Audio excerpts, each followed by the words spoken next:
warahmatullahi wabarakatuh. Perkenalkan, nama saya Cantika Apriliani, NIM C1C020165. Di sini saya ingin mempresentasikan tentang penyusunan anggaran produk.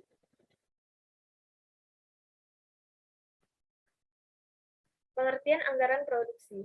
Dalam pengertian sempit, anggaran produksi adalah merupakan jumlah yang harus diproduksi. Jumlah barang yang akan dijual akan mencerminkan pendekatan yang berbeda, yaitu kebijaksanaan tingkat produksi yang menekankan pada stabilitas produksi persediaan yang mengambang. Dan jika kebijaksanaan ditekankan pada tingkat penjualan, maka pengendalian tingkat persediaan yang mengambang, kombinasi keduanya akan memunculkan produksi dan persediaan akan berubah dalam batas waktu tertentu.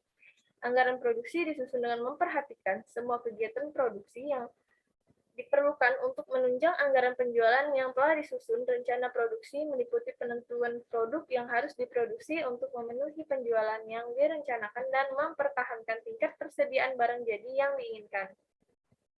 Kegunaan anggaran produksi yang pertama menunjang kegiatan penjualan sehingga produk dapat disediakan sesuai dengan waktu yang telah direncanakan. Yang kedua, menjaga tingkat persediaan yang memadai dengan cara mengusahakan persediaan yang tidak terlalu besar dan tidak terlalu kecil.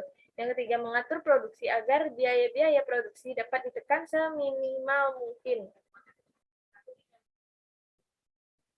Adapun tujuan dari anggaran produksi adalah sebagai berikut. Untuk mencapai tingkat keuntungan tertentu, misalnya beberapa hasil yang diproduksi supaya dapat dicapai tingkat keuntungannya dengan persentase tertentu dari keuntungan setahun terhadap penjualan yang diinginkan. Untuk menguasai pasar tertentu, sehingga hasil perusahaan ini tetap mempunyai market share tertentu. Untuk mengusahakan supaya perusahaan pabrik ini bekerja pada tingkat efisien tertentu. Untuk mengusahakan dan mempertahankan supaya pekerjaan dan kesempatan kerja yang sudah ada dapat semakin berkembang. Faktor-faktor yang mempengaruhi anggaran produksi. Yang pertama, rencana penjualan yang tertuang dalam anggaran penjualan, kapasitas pabrik dan peralatan pabrik yang tersedia termasuk teknologi yang digunakan. Yang ketiga, tenaga buruh termasuk rekrutmen, pelatihan, penempatan, pengarahan, dan pemutusan hubungan kerja. Yang keempat, bahan baku termasuk teknik transportasi dan perdagangan. Dan yang kelima, modal kerja untuk menjalankan proses produksi. Faktor internal. Faktor internal adalah faktor-faktor yang berada dalam perusahaan yang mempunyai pengaruh terhadap kelangsungan perusahaan. Yang pertama, penjualan tahun lalu bisa jadi patokan. Yang kedua, kebijakan perusahaan yang berhubungan dengan harga jual. Yang ketiga, syarat pembayaran barang yang dijual. Yang keempat, pemilihan saluran distribusi. Yang kelima, tenaga kerja yang dimiliki perusahaan atau kuantitatif atau kualitatif. Yang keenam, modal kerja yang dimiliki perusahaan ada kurang akses, dikurang liabilitas.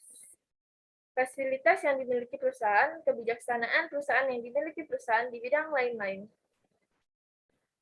Faktor eksternal. Faktor eksternal atau faktor luar perusahaan tapi memiliki pengaruh terhadap perusahaan, yaitu persaingan, tingkat pertumbuhan penduduk, tingkat penghasilan masyarakat, tingkat pendidikan masyarakat, tingkat penyebaran masyarakat, agama, adat istiadat, dan kebijaksanaan masyarakat, kebijakan pemerintah, keadaan perekonomian internasional maupun nasional, dan kemajuan teknologi. Penyusunan anggaran produksi. Dalam penyusunan anggaran produksi, yang mengutamakan stabilitas produksi ditentukan terlebih dahulu kebutuhan selama 1 tahun, kemudian diperkirakan kebutuhan setiap bulannya. Akhirnya, tingkat persediaan disesuaikan dengan kebutuhan agar produksi tetap stabil. Penyusunan anggaran produksi tergantung pada anggaran penjualan dalam kondisi pasar. Persaingan sempurna. Anggaran penjualan merupakan acuan utama untuk menyusun anggaran produksi, anggaran biaya pemasaran, anggaran biaya administrasi, dan anggaran laba operasi. Manajer produksi sebelum melaksanakan kegiatan menyusun anggaran produksi dalam unit dan anggaran persediaan barang jadi dalam unit, suatu produksi dapat berjalan dengan lancar apabila interaksi antara faktor-faktor produksi yang digunakan. Apabila hal tersebut dilakukan dengan sempurna, maka akan menghasilkan output yang baik. Dengan adanya pengaturan dalam faktor-faktor produksi tersebut dapat diperbaiki tingkat efektivitas dan efisiensi proses produksi yang akhirnya tujuannya manajemen produksi akan dapat dicapai dengan baik.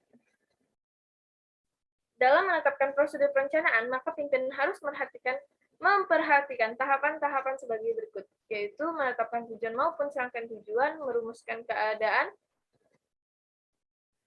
saat ini, mengidentifikasikan segala kemudahan dan hambatan, mengembangkan rencana atau strategi menyukai lapang dalam bentuk perilaku sampai produk yang bicara bukan sesuai yang bagus tanggung jawab fasilitas untuk dijangkau produksi dan ketersediaan anggaran produksi dalam agenda sana setidaknya mungkin masa waktu dan diproduksi jumlah produksi dihitung pertimbangan awal dan akhir jadi seperti awal seperti kan beristilah instalasi samping itu dapat dilakukan lama dilakukan menyusunkan perusahaannya yang lama data perencanaan tentu periode yang dipakai menentukan belas kondisi dan barat sebutkan dan pun tahap pelaksanaan yaitu menentukan bagi tentunya akan diproduksi menentukan urutan proses produksi menentukan standar aktivitas produksi mencapai efisiensi kurang bantah dulu setis dan jalan menyusun standar produksi membuat baik perubahan mati perlu setelah sisa maaf telah dari Assalamualaikum warahmatullahi wabarakatuh.